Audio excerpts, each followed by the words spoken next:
Right, hi, good morning. It is just after 9 o'clock. Born to Finish is about to leave the yard to head up the M6 and miss the Glasgow Friday traffic and arrive at the track in plenty of time ready for the run tonight.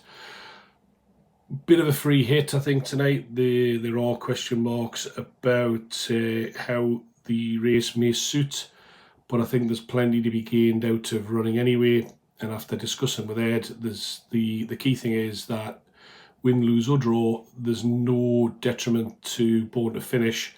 It won't affect how soon he can run again or anything along those lines. So therefore, there's not an awful lot to be lost by heading up there. Relatively small field, and in a lot of ways the race is wide open. So what we've done is we've gone through the race, because there's not so many runners, we've gone through the race in a little bit more detail than we might do before. Not sure how valuable any of this will be, but we've gone done some proper in-depth research and got a little bit James Willoughby in some respects, which was, it seemed like a good idea until you get about 3 horses in, and then it gets slightly tedious. But the main concern that has been raised by you lot, the owners, has been running Born to Finish so soon and running Born to Finish on ground that is currently riding as good. The go and stick this morning was 7.7, which may sound like a lot of confusing words for some of you, but in effect it is literally, there is a guy goes onto the track and he puts a stick into the ground, and that gives him how deep it goes, gives him a rating, and that is how they judge what the ground rides as. That's currently showing good, and it's actually more on the slightly, it is slightly more good than good to soft, although it is showing good to soft in a couple of places. Now the weather up here today, meant to have a nice morning, which will dry it out a little bit. But then there's going to be some showers as the day goes on, which will in turn possibly soften the ground up. So all the discussions I had with Ed were based around running BTF tonight on soft ground, not good to soft or good, because we needed to look at what would be the worst case rather than hoping that we made decisions on the best case. Now, we've applied the same logic to the other horses in the field, and I think, and Ed's not far off agreeing, that there is a chance that 1 or 2 of these may not turn up tonight. They may be more concerned about the ground than we are, and they may well feel there's other options for them in the immediate future, especially the 3-year-olds, because there are 3-year-old races which clearly Born to Finish couldn't go for, which they can. A couple of the horses already have entries for other races, so they could be pulled out tonight and have a race ready to go to, or they could be expecting to win tonight and go to those races under a penalty. So if we start at the top with Chucky Dunedin, Keith Dalglish horse, currently trading around about 6 to 1 in most places. He was forecast to be a little bit bigger than that, and he's a horse that I quite quickly yesterday thought wasn't going to be anything to be overly concerned about. Keith Dalglish has a lot of winners at Hamilton, but he also has a lot of runners at Hamilton. It's his local course. They like having a runner there, and therefore it may seem as though he is always having winners. And as I got an email from one guy this morning saying, it must be really difficult, especially when there's a Keith Dalglish horse in there. Well, at the course so far this year, Keith has had about 60 runners. In the last fortnight, he's only had 4 winners from 52 horses, which, granted, compared to Ed with his none from 10, is it's a better record. But there is the stats are slightly misleading when it regards Keith Dalglish horses at Hamilton. So, will Chucky Dunedin go on the ground? Possible to be certain, but this shows you the kind of level of research that I've been doing. He has had 40 runs from his siblings. He's never gone on this. Never ran well at all on ground like this. And when you look at the mare, which they've stayed in the same family. It's a homebred horse. They have had 40 different runs from horses that have won 40 races between them, sorry. So these are, you know, prolific winning horses. Out of those 40, only 3 were on ground good to soft. They are all weather horses or fast ground horses. The ground doesn't look as though it'll suit Chucky Dunedin at all. As a 2-year-old, this is a horse that actually finished very, very high up the field in the Coventry Stakes at Royal Ascot. Was then given a rating of 94. He's running today off 68, so it's only 2 years later, really, and he's come down the field a huge amount, you know, almost 2 stone. But that's because he isn't a Royal Ascot horse. You know, he's not that calibre of horse. He started his career quite well. He was obviously a very sharp, early 2-year-old. And then he's gone on from there. Now, his recent form has improved. Very, very, very slightly, and he could run well tonight. You know, there's ground aside, he could run a good race. You know, he has dropped a stone even since January. It just shows that he does seem to have a regressive profile, as the comments in the recent post indicate. And whether or not he can build on that, who knows? You know, they say that he posted a fair 4th at Ayr last time out. Yeah, it wasn't a great race, but you know, he's carrying top weight today. He's not actually the top rated in the race, because there's a couple of the 3-year-olds are rated above him, but with their weight allowance they'll obviously carry less weight.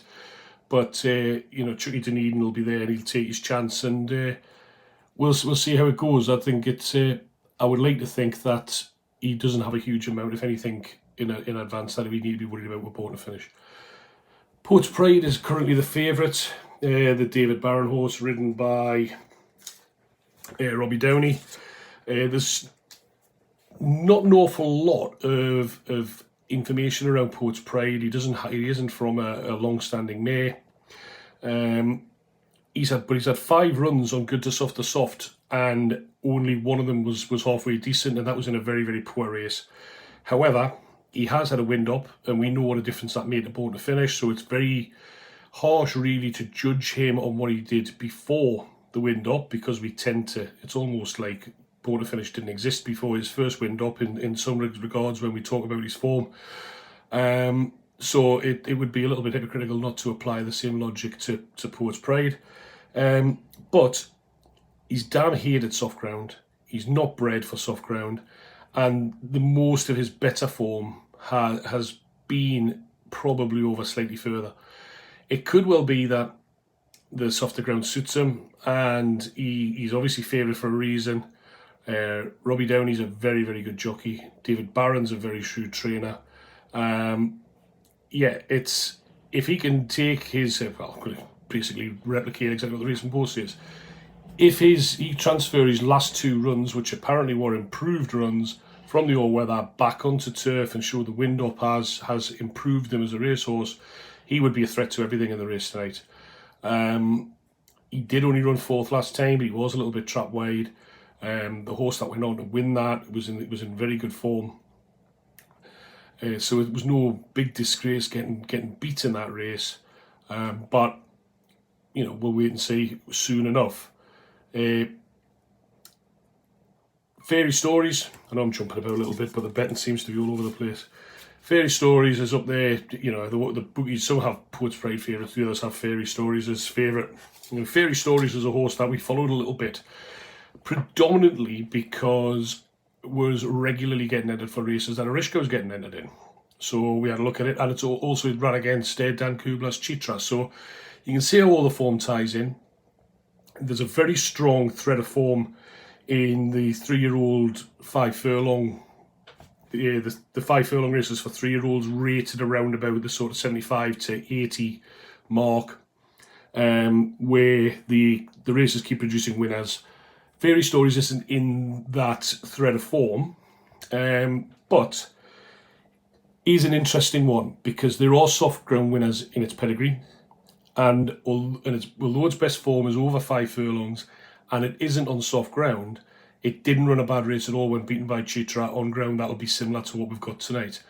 Sean Davis takes off 3. I mean, this horse is running off 9 stone 2. It's getting weight off every horse in the race. My gut feeling is that this is as far as this horse is going to want to go. And if there is any pace in the race at all tonight, that something will be finishing stronger than Fairy Stories. But if the race isn't run quick, or Sean Davis is able to get a good position, Fairy Stories again could be a very interesting horse to keep an eye on. I would like to think that if Born to Finish can go on the ground and we are there or thereabouts, that will be seeing the race out better. Even looking at the other entries that Richard Fahey's had for Fairy Stories in recent weeks, these seem to be entering more 5 furlong races than 6. But the last run seemed to indicate that the horse would be needing 6. So always fine lines. Listen, Richard Fahey knows a million times more than I'll ever know. I'd never be one to try and say that he's got it wrong with any of his horses remotely. But we don't have an inside track on that. All we do have is that the horse appears on all public knowledge to be better over 5. We just need to wait and see. There could be a lot more to come from it, which will be the case with all of the 3-year-olds. Another 3-year-old is Dancing Rave. This is a horse that is being entered for a lot of races in the last few weeks and is being on runner 2 or 3 times. Always on the case of ground. And I think that in the respect that 5 of his best 6 runs have all come on good to soft or soft, they clearly have been waiting for ground late tonight. The horse was also in for a race at Haydock tomorrow. They've swerved that because hasn't been as much rain at Haydock, so they're taking that chance tonight. And it's also in for a race next week in case the rain doesn't come. So there is they'll decide closer up to the race. Again, it's a horse that seems to be better over 5 rather than over 6, and the race was in for tomorrow's over 5. It ran a very flat race last time. The jockey's calling by, there was beaten favourite, the jockey's calling by the stewards and said, look, the horse just ran flat. Couldn't really explain what went wrong with it. But it has won over 6, and it should have won last time out, really, but just didn't do it. So although Dancing Rave's best form has seemed to be over 5, the Racing Post may have called this right. Where it's saying that it may need a slow ground, and the drop back to 5 could have been the problem last time out. All of these questions are exactly the questions we have with all our horses, and all trainers have with all horses. Is it 5? Is it 6? Is it ground? Is it track? Is it... All of these different things come into play. The fact that Dancing Rave was a non-runner on good going last week tends to think that they're not going to run if the ground doesn't go good to soft tonight, or they may just think the race is a little bit weaker and they'll take that chance. It was quite a big field last week. It was actually in the race that 26th Street won, who also runs tonight. But Dancing Rave should go on the ground if the rain comes. But does it really need 6? I don't know. 26th Street. Horse that I don't like the form of the race that this won last week. Won at 33 to 1. I'm always sceptical of big price winners like that when there's no apparent reason, even though it was first time in a handicap. It wasn't so much that it improved massively to show that 33 to 1 was wrong. It was just a very messy race. The jockey got a 4-day ban because he really drove the horse and made sure that its mind was made up for it. It could come on spectacularly for that. It could be significantly better than what this race is. Equally, that could have been its cup final last week. It's I think, as I mentioned in the other videos, the owners, Thistle Bloodstock, who have this horse, love horses running at Hamilton. The target, the meeting, all these meetings. I think they've got 4 horses running, say possibly even 5, and they do very well. It's now the one thing that is interesting from this perspective with 26th Street is that it's the mare, all its siblings, they all are better on soft ground. It does look like it needs further, so therefore soft ground over 6 is going to suit it better than some of the horses that potentially are not going to be finishing the races as well. So even with the race last week being that little bit messy and it looking well beaten a furlong and a half out and then coming up the rail and beating it, the horse that finished second has been out since and didn't run great. Let me just double check that before I make a fool of myself, but I'm pretty sure that's the case. The horse that finished second, yeah, great time for the Wi-Fi to slow down, isn't it? But it was a horse called Amazing Grace, which ran the other day, and yeah, that's not going to come up. Oh, there we go there. Amazing Grace finished second, and 94 favourite for race at A the other day, and was beaten, comfortably beaten. Although, looking at that race, was beaten by a David O'Mara horse, Tomerley, which is a horse he's just claimed out of Richard Hannon's. That is so well handicapped, it's unbelievable. Still astonished that horse went off 3-1 for that race. It's first run for O'Mara. It won last time out for Hannon. So well in, running off 77. That horse was running off 97 this time last year. Clearly regressed, but still, won a race in March 2018 off 104. So to be running off 77, it looks as though they've picked themselves up a little bit of a bargain, the O'Mara team with Tomerley. 40.5 grand, nice little buy. But so maybe the horse getting beat, Amazing Grace, wasn't as, well, Amazing Disgrace, yeah, dreadful pun for this time of the morning. If I was put a gun put to my head tonight and Born to Finish wasn't going to be there, and I had to have a charity £10 bet, it would be on 26th Street. And I wouldn't have thought that was the case yesterday.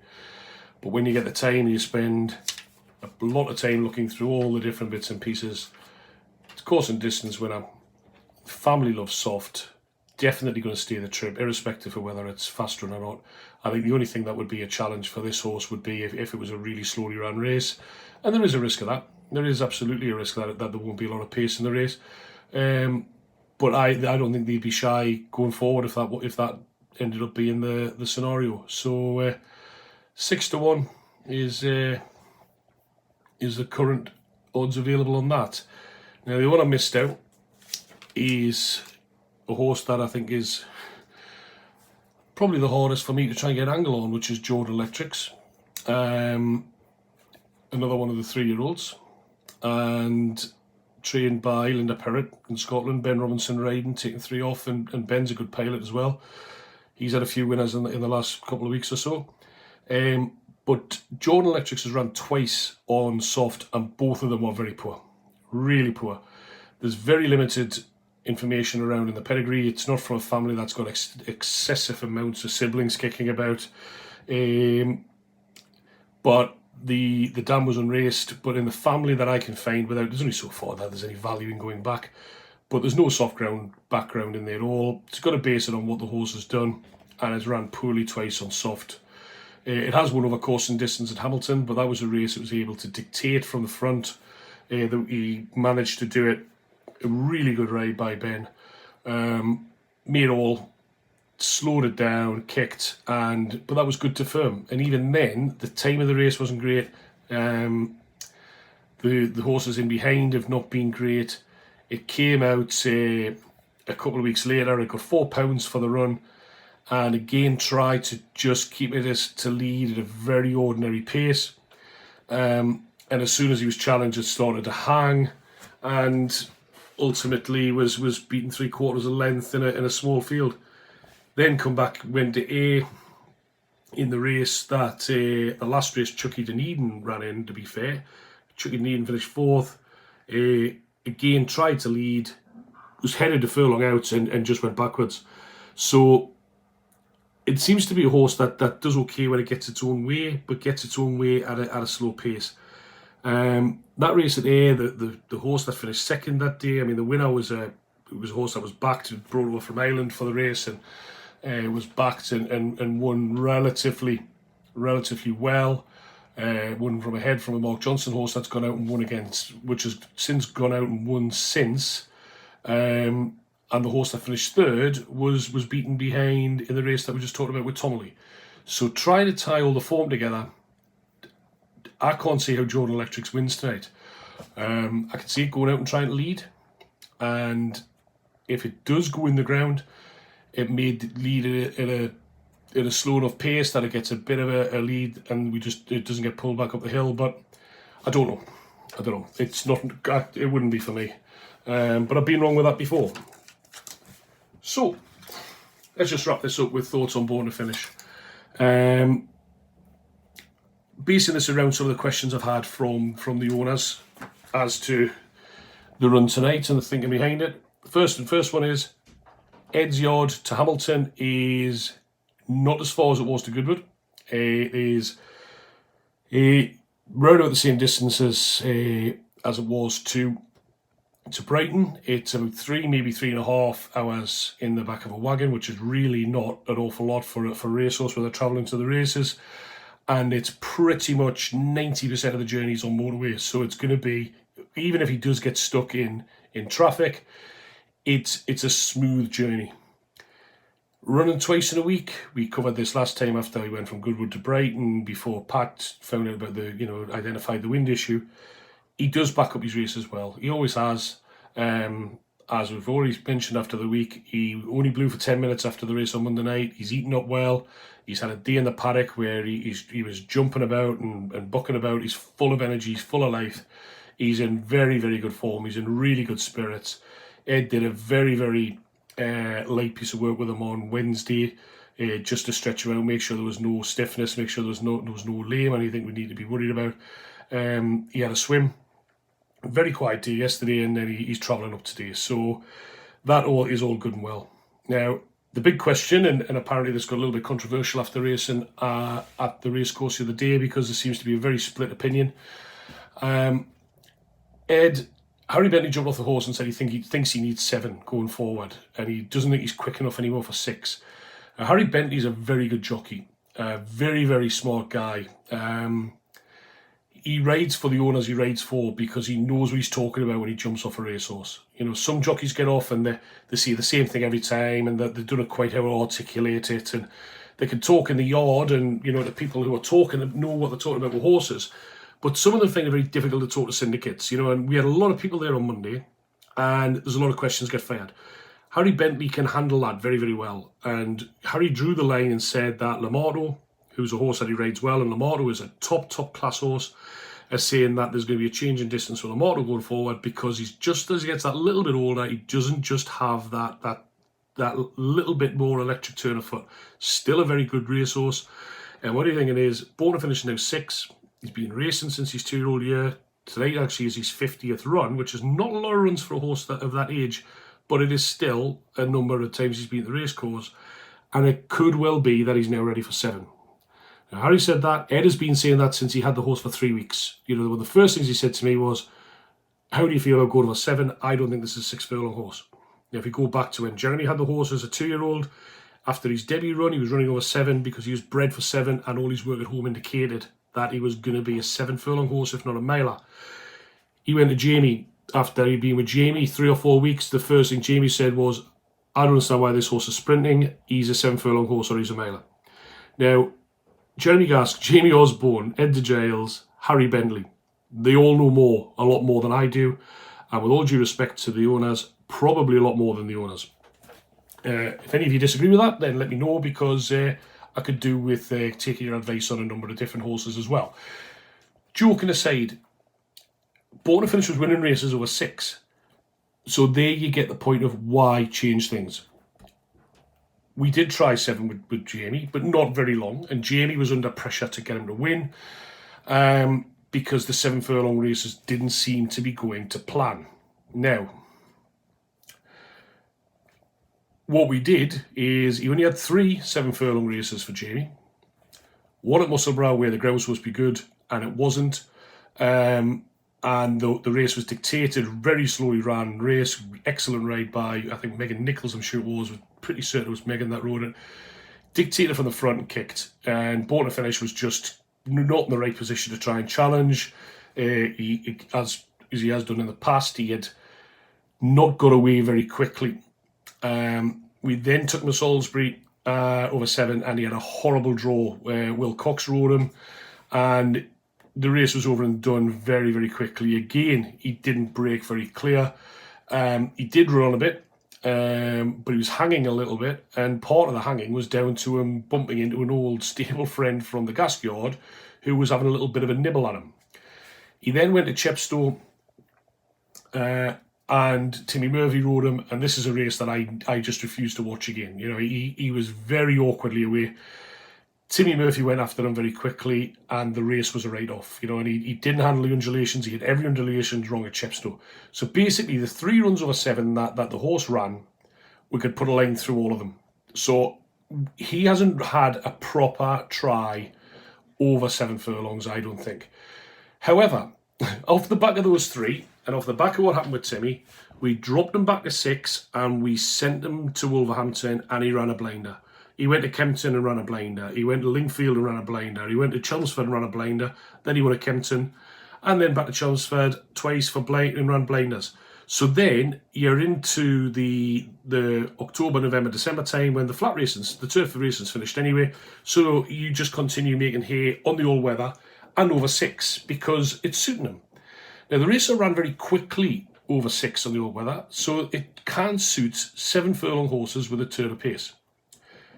So tonight obviously is 6 furlongs, and it's 6 furlongs possibly on ground that may or may not suit Btf finish. Going forward from now, it looks as though horses make fools of us all the time. That's why I'm sounding even a tiny bit undecided, but we pretty much decided Btf finish will be campaigned at 7 furlongs for the rest of this turf season. Now, that isn't therefore, there is an advantage tonight on him running over 6 furlongs on softer ground because it's going to take more getting, and it will just further support the theory that he can stay beyond 6 and he'll stay it well. Or it could discount it. It's a free hit tonight. There's no expectation on him. He's currently trading, in fact he's coming in a little bit, 16s into 10s with some of the bookies, but 16s was always too big for a race like this. He's going there tonight to try. He'll be trying his very best. He's fit. I think the track will suit. Yes, it's a little bit downhill, which, you know, is with some horses don't suit and some do. And there has been questions raised. He didn't come downhill at Goodwood. He didn't come downhill at Brighton. Well, he has run brilliantly well at Brighton in the past. So I'm not convinced that was the case. But there's a nice uphill finish there. If he comes up that hill well, whether it's a case of going from 5th to 3rd or 3rd to 1st or whatever, that's a good sign for going forward with 7 furlongs. We've got a good jockey on it. Young David Egan, he's a young jockey, but he's a very good pilot. He's riding with a lot of confidence. I think he's there to ride a couple of winners tonight anyway. And therefore, hopefully he'll go into this race full of confidence. But we aren't putting any ridiculous expectations on Btf finish tonight. We want him to go along, enjoy himself, and just give it a nice good go. So a very, very quick summary. Nothing to lose. You know, he's never run on soft before, so therefore we don't know he doesn't go on soft if the ground does go soft. 2 years ago he had 3 runs on good to soft, and one was a good run. One wasn't so good, but they were both pre-wind up, so it's very difficult again to judge them on it. And the key fact that really made the decision for me, and it's a fact, you know, it can be tenuous, but still, Btf finish has had 8 runs on all-weather tracks when they have been officially riding slow. Now that would equate to good to soft on turf. Now there are all sorts of intricacies that are different, so I understand some people will dispute this, others won't. But fact is, 8 times he's ran on that sort of surface. Only 5 of those were after his window. On 4 of those occasions, he ran very, very well. One of those he won. And looking back at the videos of those races, the fact that the surface was a little bit slower, even though he gets away early, he wasn't getting as far behind because they're not going as far away from him. He's travelled into the race easily. You know, horses at that level, when they go on any ground, if they've got the class advantage, if he can be there and travel into this race, get a nice enough break and get a posse, I think he'll be there very, very close at the end. Equally, he could hate the ground and be back out the back somewhere, and we scrap it and we go over 7 next time and we move on. I wouldn't recommend to anybody to be going out there and smashing your cash on the Born to Finish. As I said earlier, I think that the biggest threat is the 26th Street. But personally, I will be having an interest on Born to Finish tonight because I think he won't be far away. If he goes through the ground, I don't think he'll be far away at all. I think don't think any of these other horses in the race will ever end up as good a rating as what Born to Finish has achieved on the all-weather. If he can replicate that over 7 furlongs